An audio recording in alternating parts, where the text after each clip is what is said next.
NDE school mental health website for future viewing.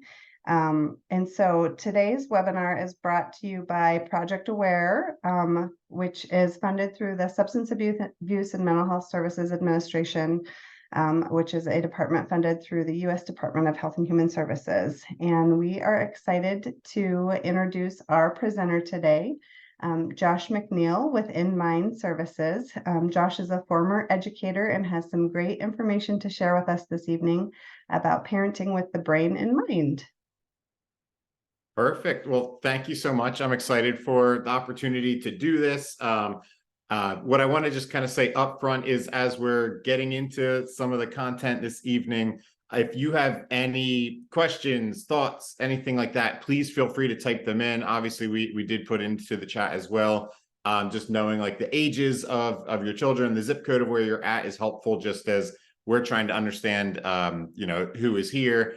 But I'd also say for folks that watch the recorded version of this, please feel free to reach out as well with any questions that you might have, and we'd be happy to try to reach back out and supply any answers that we can, because this is such an important topic as we're trying to understand our own children as well as possible, understand how our brains work. And so we just want to make sure that we're doing everything we can to provide the ongoing support that you need. So before I kind of dive into things, what I want to say a little bit is just upfront, I started my career as a teacher. I taught high school English for a couple of years. And so that was kind of my first interaction into beginning to learn about the, students and beginning to learn how to, handle behaviors and dealing with different people. And then while I was a teacher, I began to learn a lot about the brain. And I began to learn a lot about how our brains respond to stress and adversity. And that was kind of the beginning of my quest, if you will, to, understanding children a lot differently.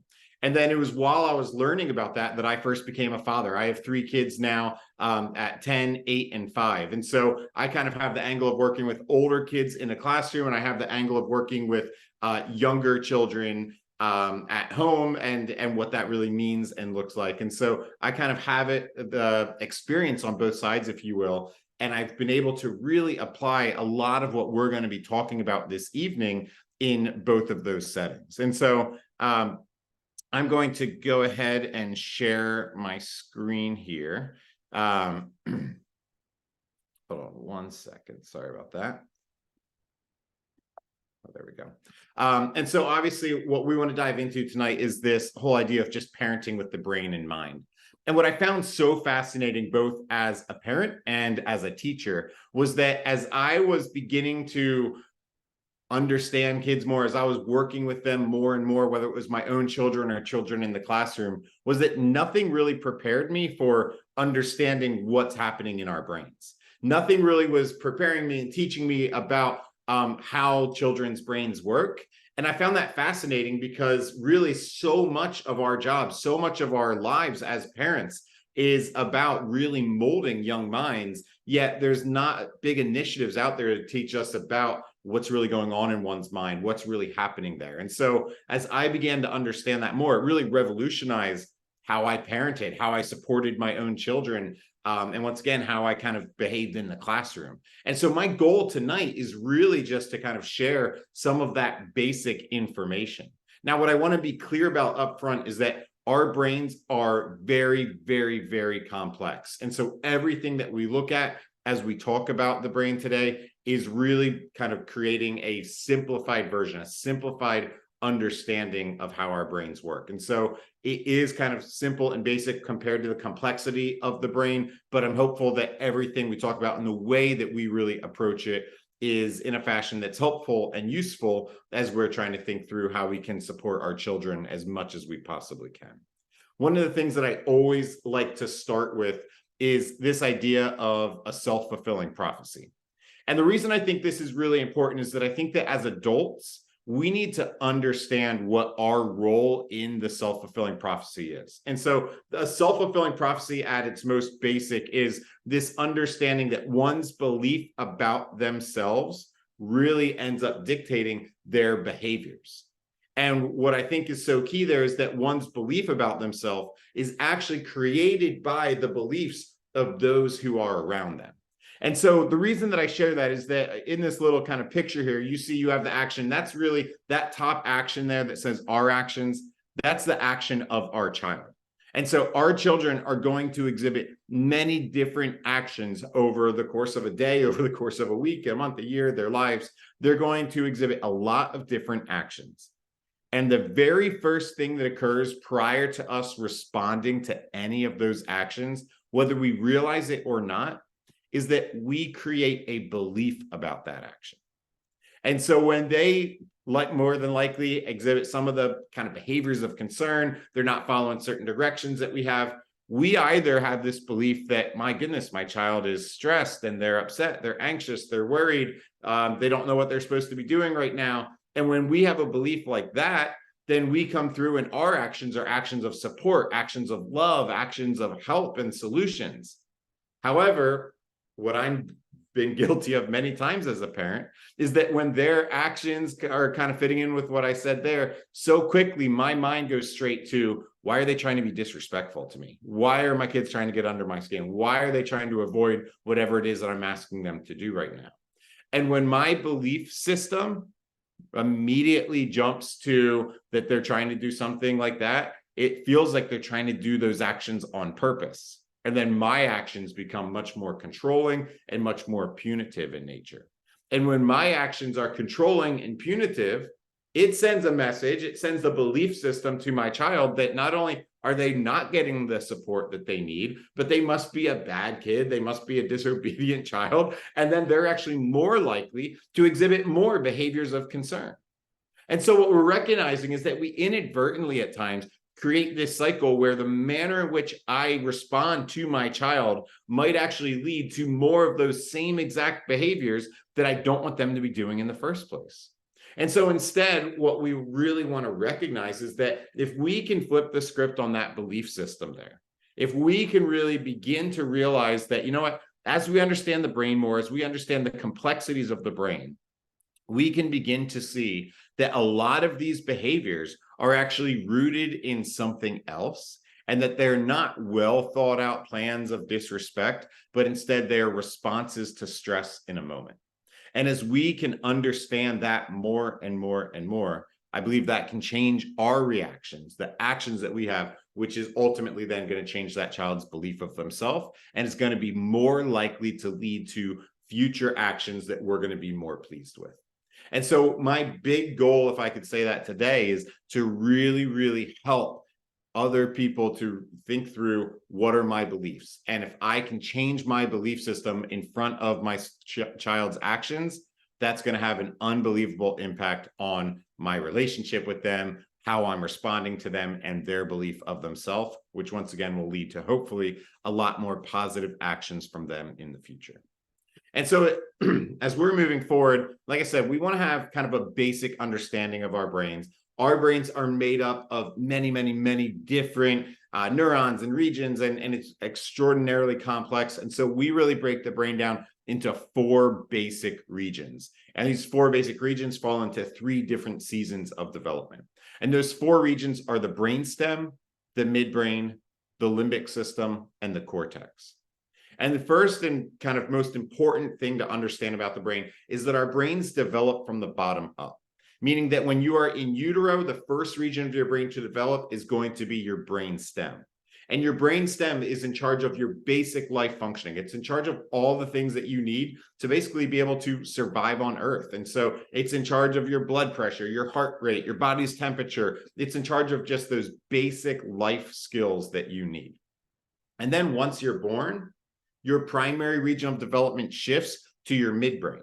And so for the first about 2 years of life, your primary region of development is your midbrain, and that is in charge of your large and fine motor skills. And that's where we see a child kind of moving around, grabbing things, touching things, rolling around on the ground. That's that part of the brain really developing. Now, to be clear, other regions of the brain are developing as well, but that is the primary region of development.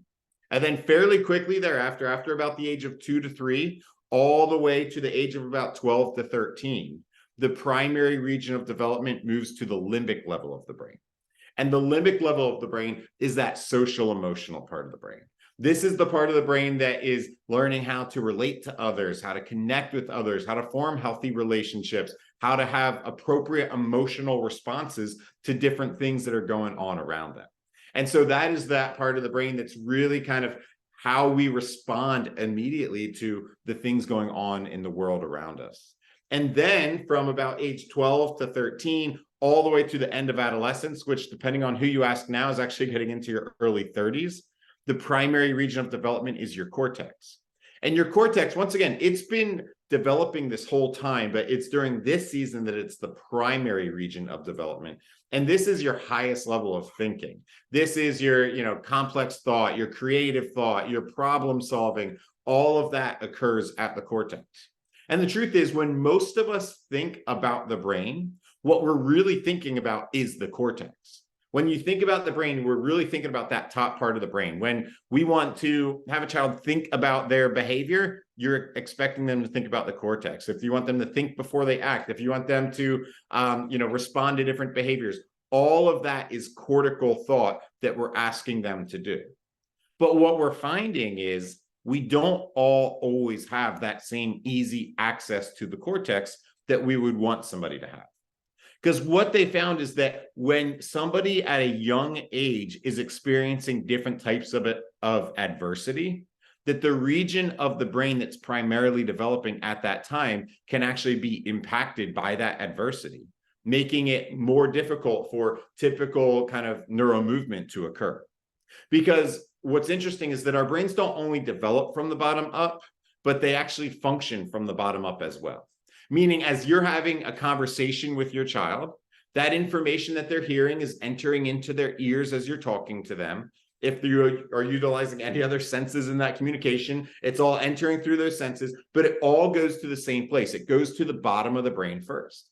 And if you're having, especially any type of tough conversation with a child, the goal is that that information is going to travel from the bottom of the brain up to the higher regions of the brain, where it circulates through its long and short-term memory, where you can begin to really make sense of that information, where you can actually contemplate that, learn from that, and have a really productive conversation. And so that's what we are hoping that a child is capable of doing. But what they found is that if you've had a child that's had any type of adversity in some of those earlier years, that the way that it impacts those lower parts of the brain is that it can actually make it more challenging for that information to travel up to those highest parts. And so it kind of hits a roadblock, if you will. And that information that we're hoping gets to the cortex ends up getting stuck down in those more kind of basic parts of the brain. And so what happens is you could have a child who's 5 years old, but they could literally be in a moment responding from the same part of the brain that they responded from when they were 2 years old. And so you have a 5-year-old that's acting much more like a toddler. And we want to say, hey, why aren't you acting your age right now? But the truth is, they can't act their age in that moment because they're operating from the exact same part of their brain that they were when they were a toddler. And so what we want to recognize is that seeing that in a child can actually be really indicative of them not being in the part of the brain that we expect them to be from at that point in time.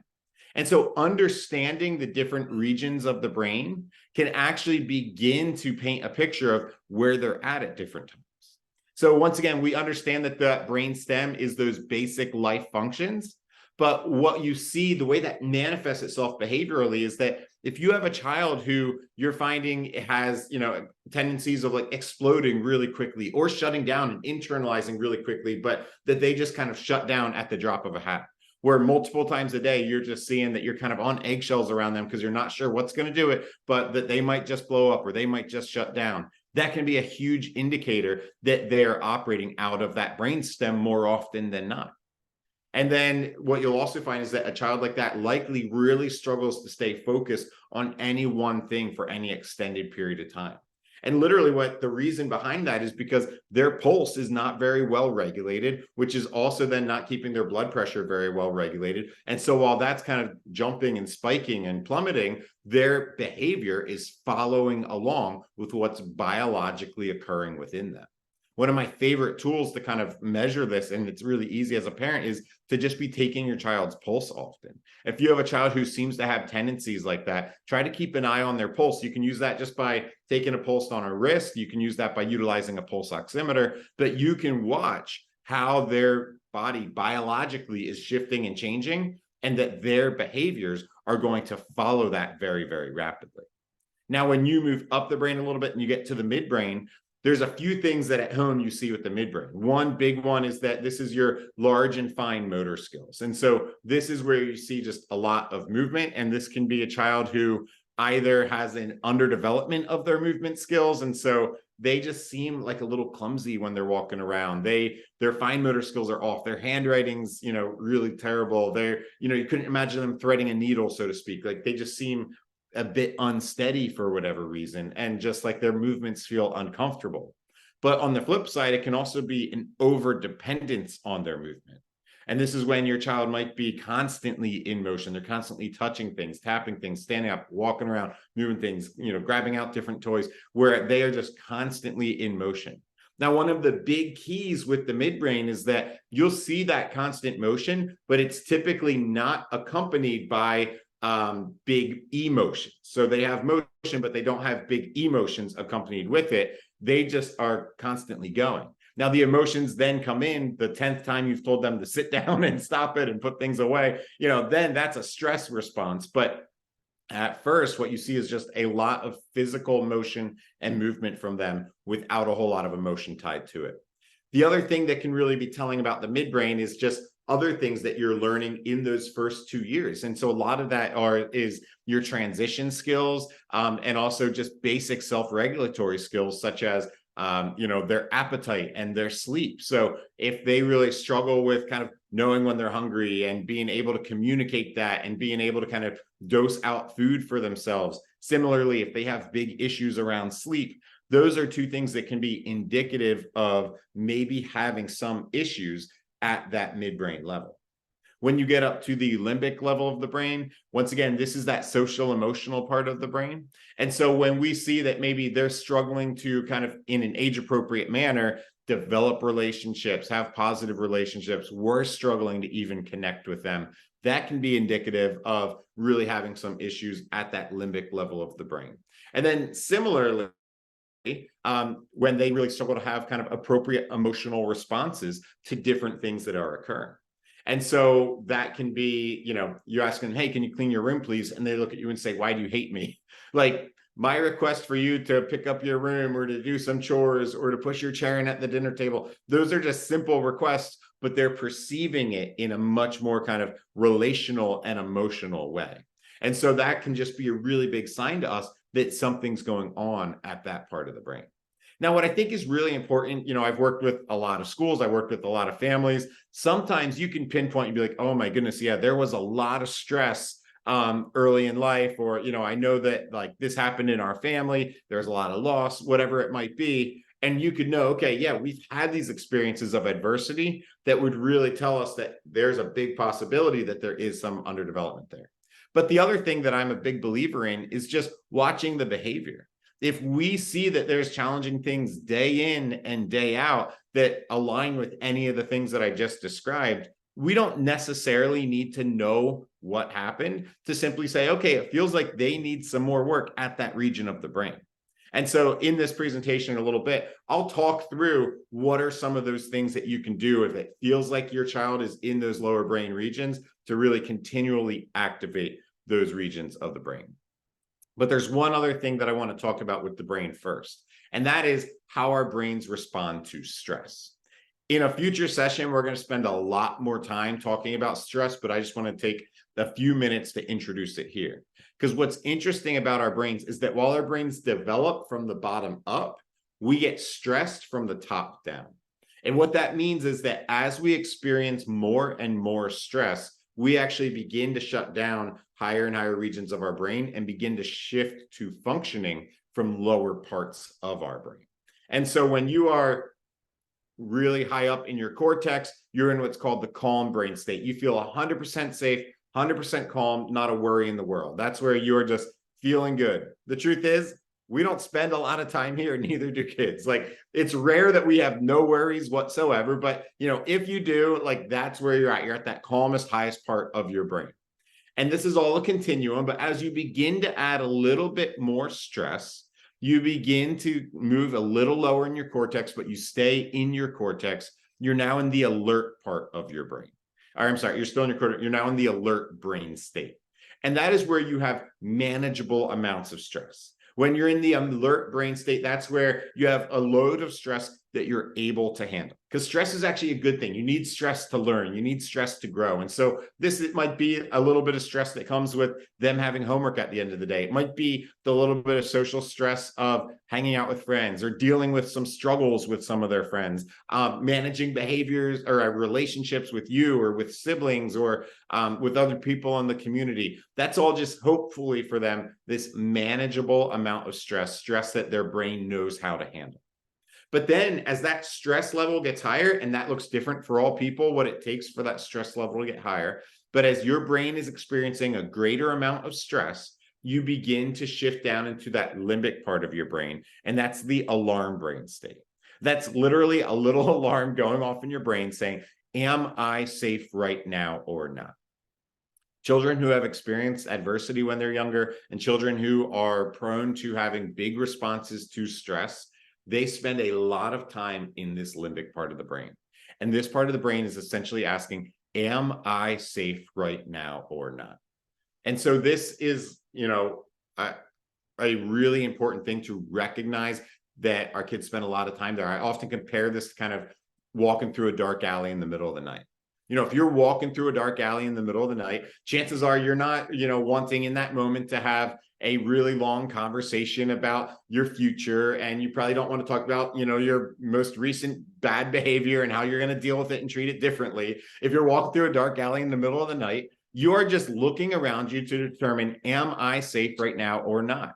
And you are looking around to see, do I hear anything? Do I see anything? Am I alone here? What's going on? And so you are just paying attention to what is right here and what is, available to you in that moment in time.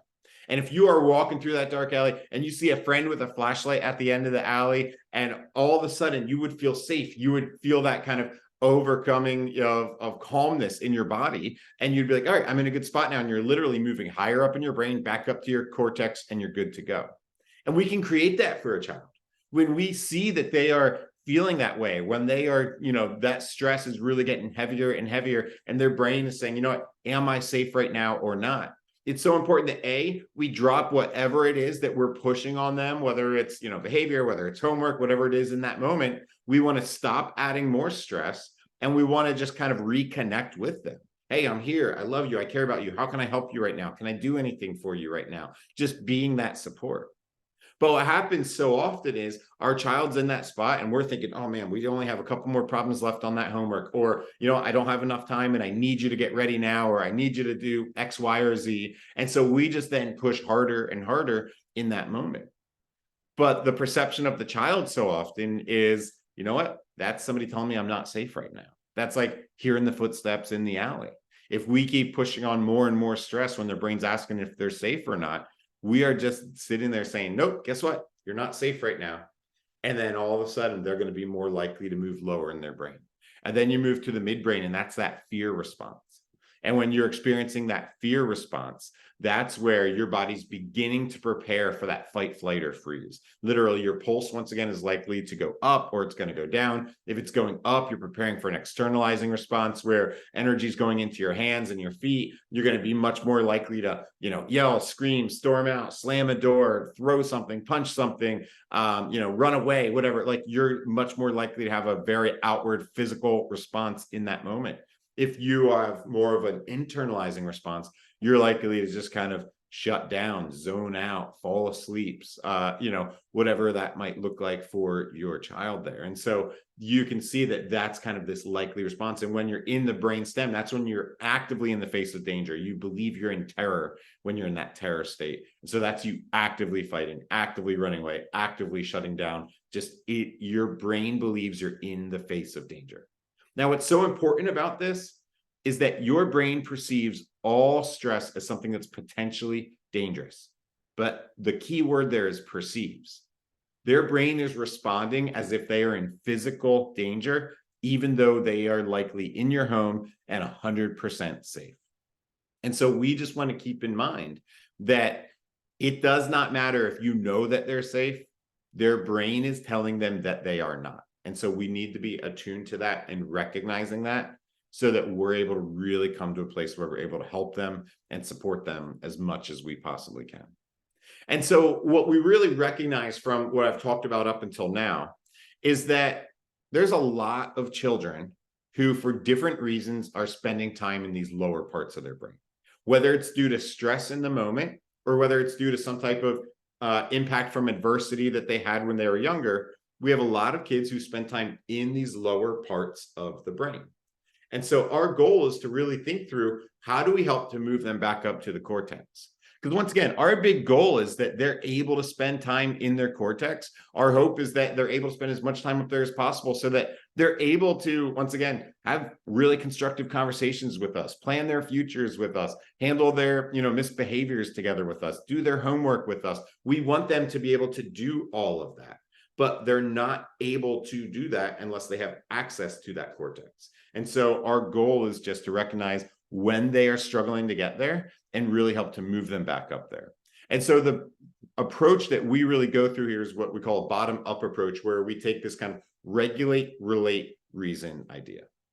And what we mean by that is that regulation, and this is, when a child, especially, you can tell that they're either moving into something that's very, very stressful for them, or that they're already in a moment where they are just completely upset, completely melting down, blowing up, whatever it might be, is that we need to regulate, we need to activate these lowest parts of the brain first.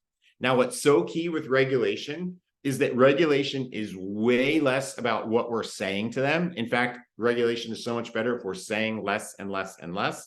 And it is way more about what opportunities we are offering them.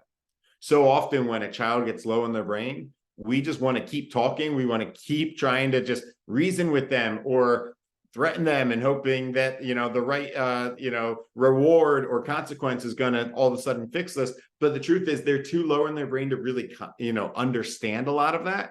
And so that just ends up digging them deeper and deeper and then getting more and more and more frustrated. And so regulation is so much about the opportunities we can provide them. And then when we move back up a little bit, that relate piece, that is about making sure that they feel loved, cared for, and supported. What so often happens is that whether it's our fault or not, and many times it's not, when they're dysregulated, they feel unsafe. And so we then need to take a little bit of time as they calm down to reconnect with them and make sure that they feel safe and they feel loved again. And then once that happens, then we can move up to the reasoning. What I've seen happen again and again and again is that we skip this relate piece. So often a child might get really upset and, it's a little bit, you kind of figure out, okay, here's the tools to calm them down. Here's the things that they need. And then the second they're calm, we jump right up into that. Okay, well, here's the consequences for that, or let's get back to work, or whatever it might be. And then the child just immediately gets upset again. And that's because we're jumping too quickly and forgetting that limbic level work. We're forgetting that reconnection with our child so that they're actually in a spot where they're ready to receive that higher level of thinking that we want them to do. Real quick story about kind of what this looks like in action. This was a few years ago now, when my oldest child was actually about 2 or 3 years old. And so I remember I was coming home. It was kind of, long day, came home late. My family was just sitting down to dinner. As soon as I was walking through the door, I was tired, I was hungry, and I just kind of sat at the table immediately and, was just about to kind of dig into my food. And my son next to me, he just kind of immediately knocks his little, cup of, his sippy cup down, and it starts like spilling on the floor a little bit. And I pick it up for him. I was like, hey, bud, can't do that. All right. And I clean it up. And then once again, I just kind of, beeline right back to my food. All right, I'm going to get back to eating now. And then once again, sure enough, he knocks it down and it spills out. And now I'm getting more and more frustrated. I was like, but I can't let you do that. If you do that one more time, I need you to go sit in the other room for a few minutes. And so then sure enough, I just pick it up, I put it back on there. And then I get back to trying to eat my dinner. And sure enough, one more time, he knocks it down. And now, admittedly, I am annoyed, I am frustrated. And so I'm just like, all right, you asked for it. And I pick him up and I start to carry him into the other room to kind of have a couple minutes away from the table. And he just loses it. He starts, full on, just the toddler tantrum, yelling and screaming. And he's just so upset. All of a sudden, his breathing gets really, really kind of shallow. Like, he is super upset almost immediately. And now I'm getting more and more frustrated. And there I am, just trying to like reason with my tantruming toddler of like, well, I told you this was going to happen and this happened, and I'm just going back and forth with him about the water, and I'm not getting anywhere. Obviously, I'm getting more and more flustered now. He's getting more and more flustered. And thankfully, after, what felt like a few minutes, what was probably only 30 seconds or so of hearing us get nowhere, my wife came in and thankfully was like, all right, I'll take over for a minute, and picks up my son. And then I walk into the other room, and I just kind of have that moment where I'm like, oh my goodness, like people pay me to tell them how to work with their dysregulated children, and here I am just doing it completely wrong. So I take a minute for myself, and I think that's really key, like just having that moment, because I needed to calm down first. A dysregulated parent is not going to be able to help regulate a child. And so I kind of calmed down. I cleaned up that last little mess on the floor, and I just took a moment to think like, all right, what do I need to do? How can I help him right now? And so I grabbed a plate, and then I grabbed a bunch of pieces of paper, and I tore the paper up into like a bunch of tiny little pieces, and I put it on the plate. And I came back out into the room where he was with my wife, and he was still just like very upset and, really crying loudly. And I just kind of got down at his level. I was like, hey, bud, I want you to blow all the pieces of paper off this plate. And he just kind of looked at me funny and was still just crying. And I was like, I want you to blow all the pieces of paper off this plate. And then I blew a little bit, and you see him kind of like jump up in the air. And through the tears, you saw this like tiny smirk come across his face. And then he started to try to take deep breaths to blow all the paper off that plate. Now, he was a tantruming 3-year-old. And so you can imagine his breath was not really where he needed it to be. And so he had to take controlled breath after controlled breath, trying to blow all those little pieces of paper off the plate. It took him probably, a little over a minute. I picked him up a couple times so that he could keep blowing them down. But after doing that a few times, you could see that he started to calm down. He stopped crying. His breathing had slowed down significantly. The whole purpose of that was regulation. Now, what I think is so key, once again, to hear in that story is that I didn't get down at his level and be like, I told you once more not to spill the water. Like, I didn't talk about that yet. It was more just about, okay, what does he need right now? And so you need to talk to them in the here and the now. In that moment, I was like, here's the plate, and I want you to blow these things off of it. And what's so key about that is A, it's a distraction. B, it's a little bit fun. But C, and perhaps most important, and we're talking about this in a moment, but breathing is such an amazing regulatory tool. And so even though it was something fun like that, taking deep breaths to blow the paper off of that was something that was so important for him to be able to do. And so just taking deep breath after deep breath after deep breath was such a key thing to help regulate those lower parts of the brain. Then, like I said, after just a couple minutes of kind of doing that, then he was calmer, I was calmer. And then once again, instead of jumping into the reasoning piece, I was like, hey, can I hold you, bud? And so I held him in my arms, and I just took a couple of minutes to talk to him.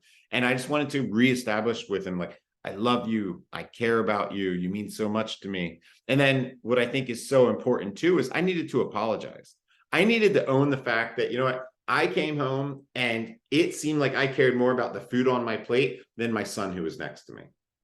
And even though he's 2 or 3, I don't know how much my exact words mattered, but I think he understood the sentiment. And I feel like he felt hurt in a certain way. And I needed to let him know that he deserves to be apologized to, and he does not deserve to be treated that way.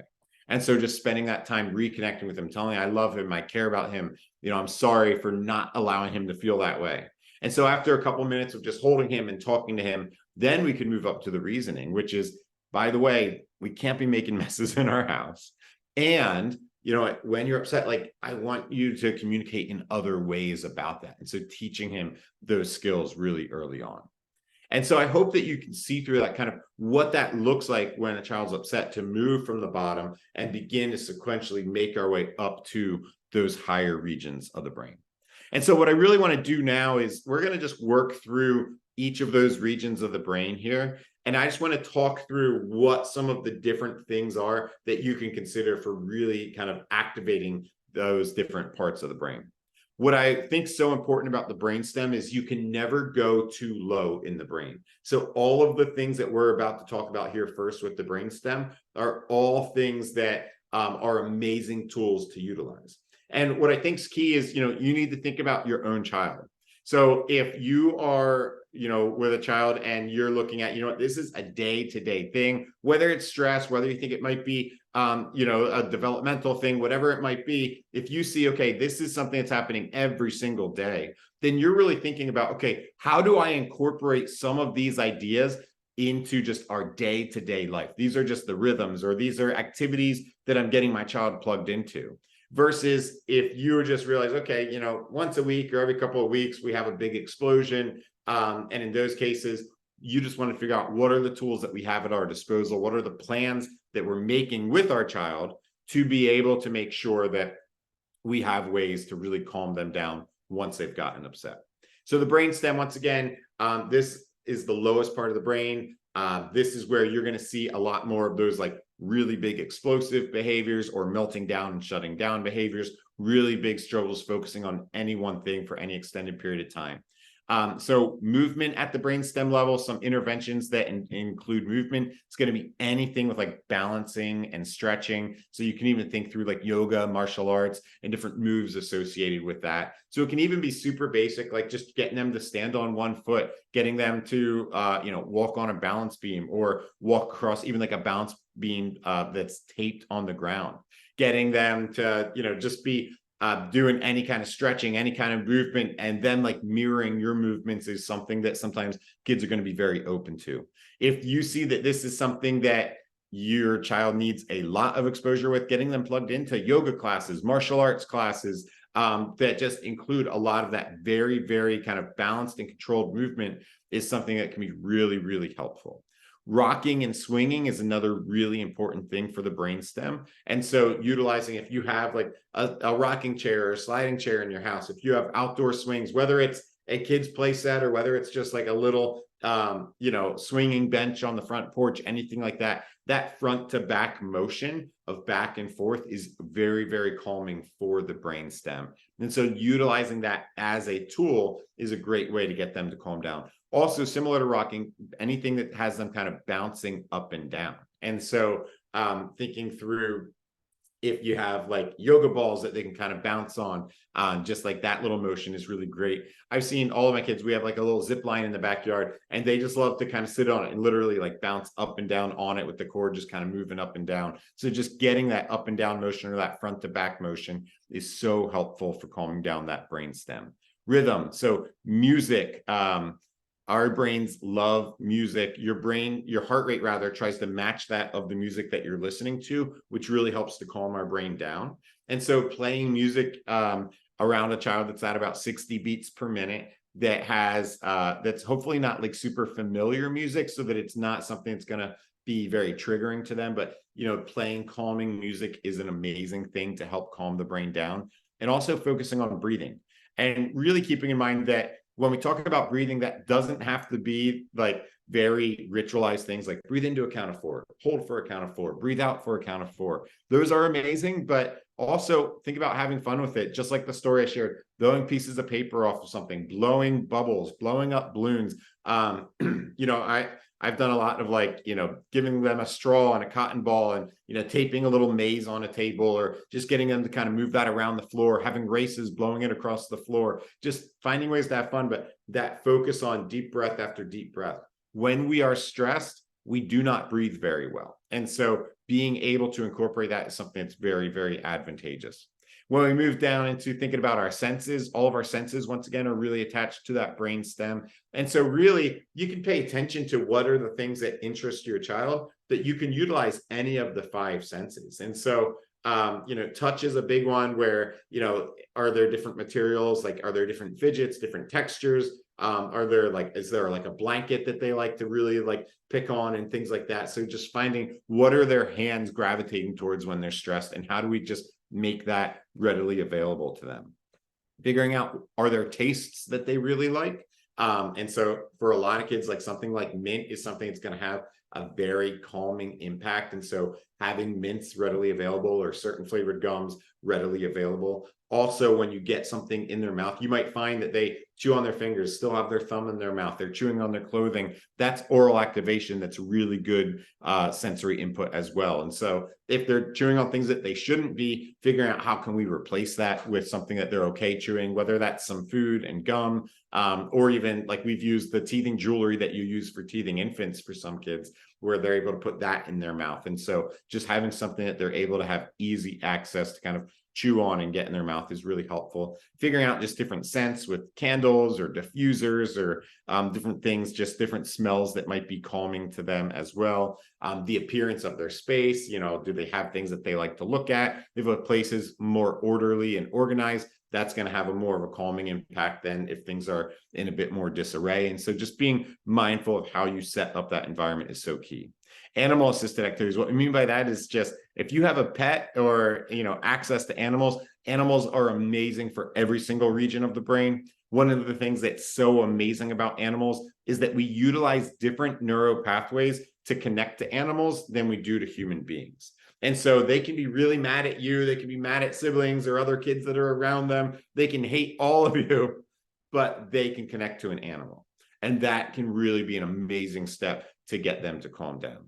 I know that at times that, any of our kids get really upset at my wife and I for one reason or another. The first thing we do is we just try to bring our dog into the picture. And it's just like, all right, here comes Millie, because that's something that's going to be so calming for them.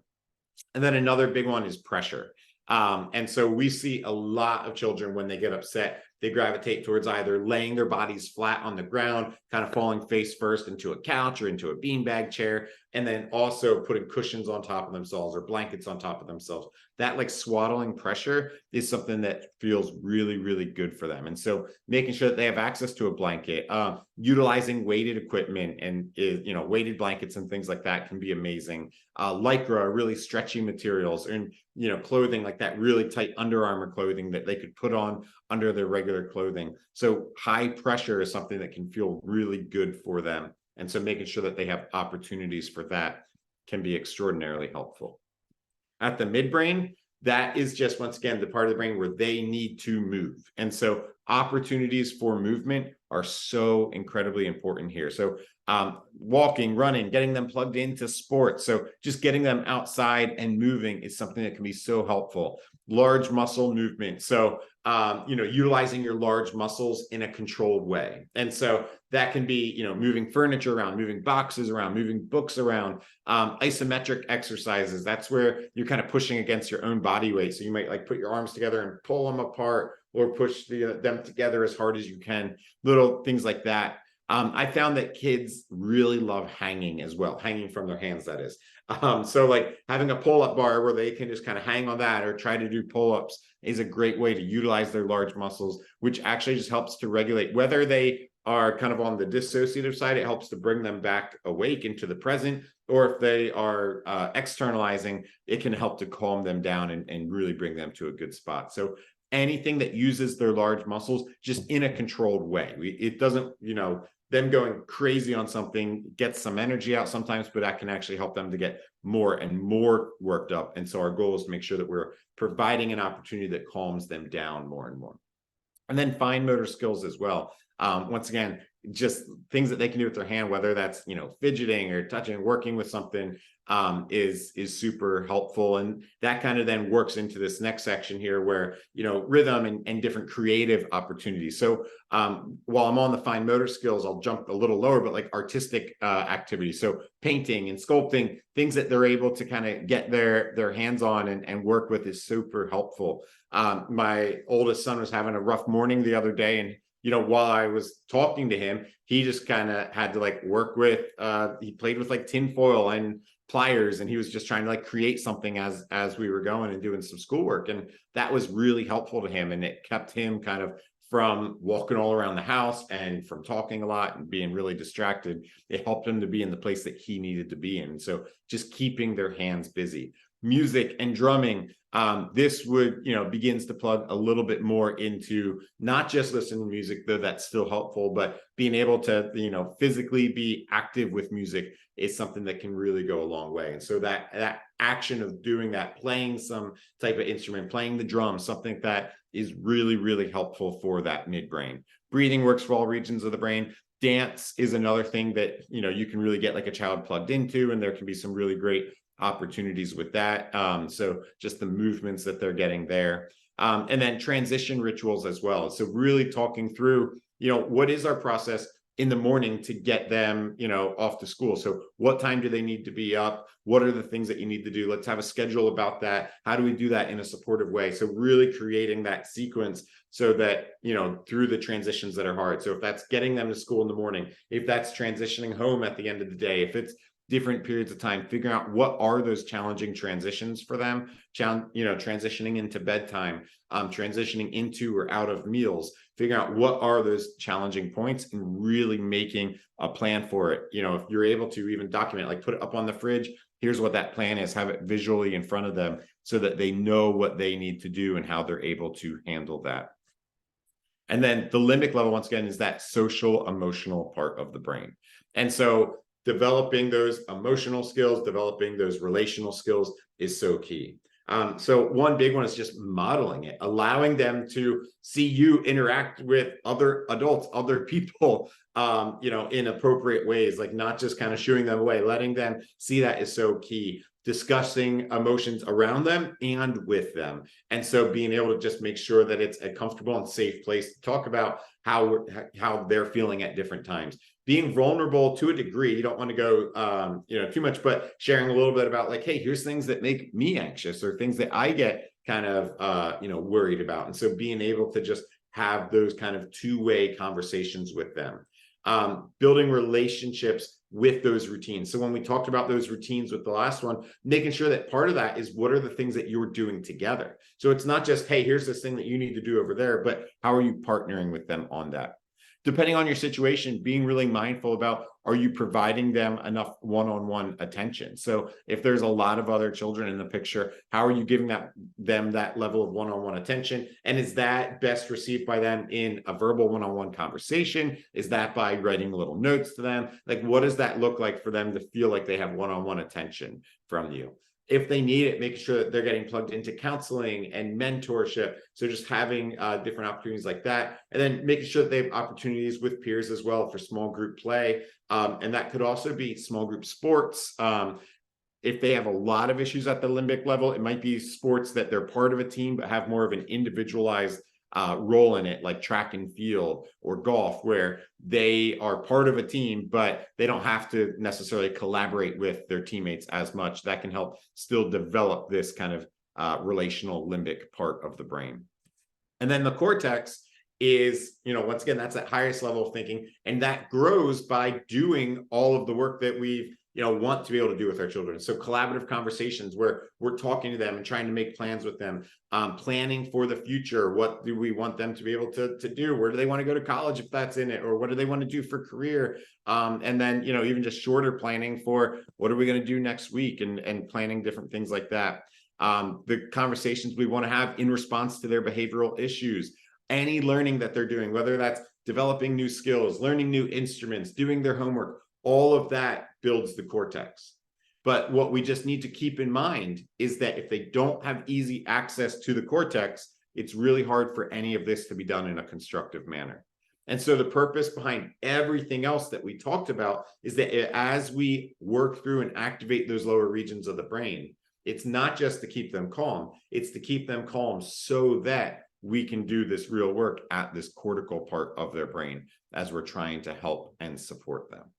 So I know that this was a lot of information. And so I just kind of wanted to first and foremost say, like, if you have any questions at all right now, you can feel free to type them in, but also please, you can take our contact information there and feel free to reach out afterwards, or for those that are watching the recorded version of this, I mentioned at the beginning, but please feel free to reach out to us through the email address there, our website, through our social media, and we'd also be happy to answer any questions then if you'd rather take that approach. And then lastly is just, if you wouldn't mind filling out this survey from the training, that just gives a lot of helpful information as we figure out how to support in the future. So if you have any questions or comments, I'd be happy to help however I can. Thank you so much, Josh, for that amazing, helpful information. I love learning about the brain, and no matter how many times I've been involved in presentations, I always feel like I learned something new. Oh, that's awesome. Thank you.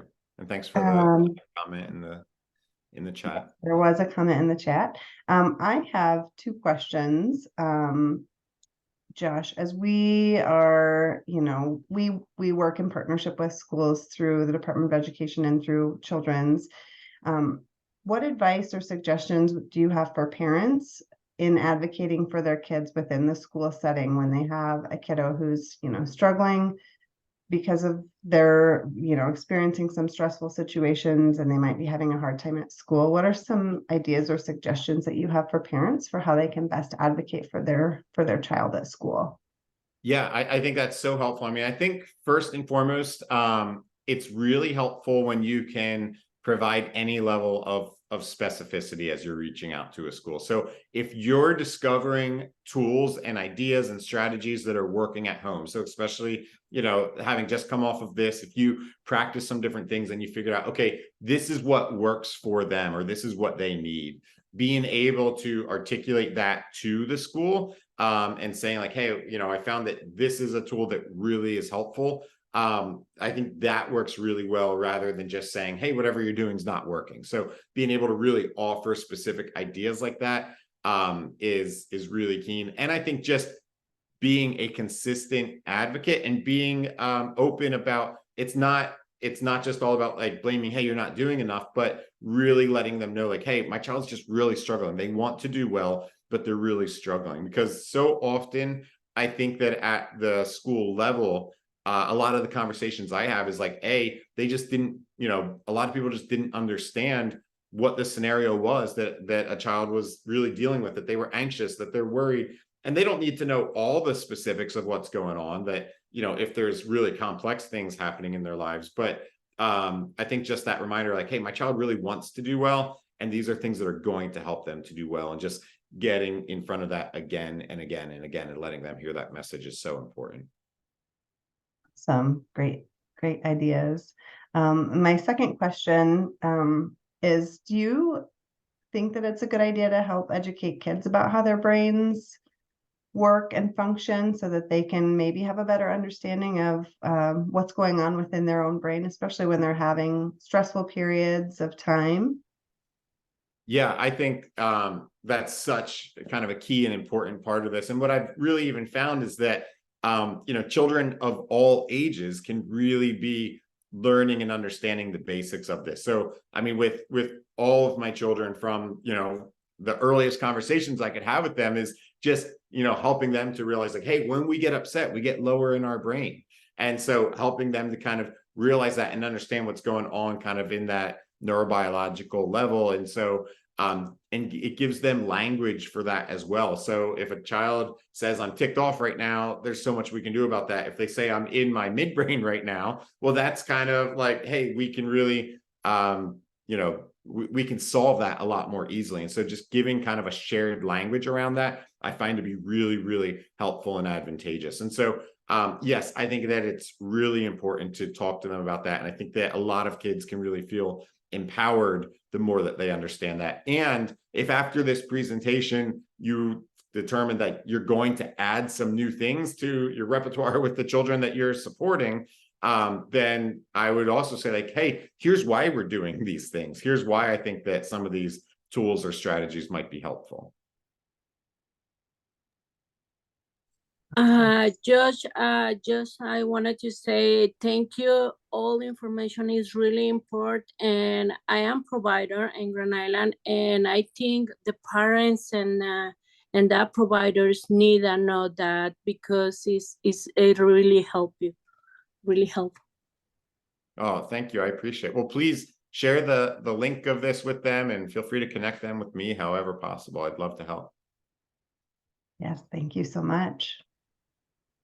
Any other questions from the participants before we can sign off for the evening.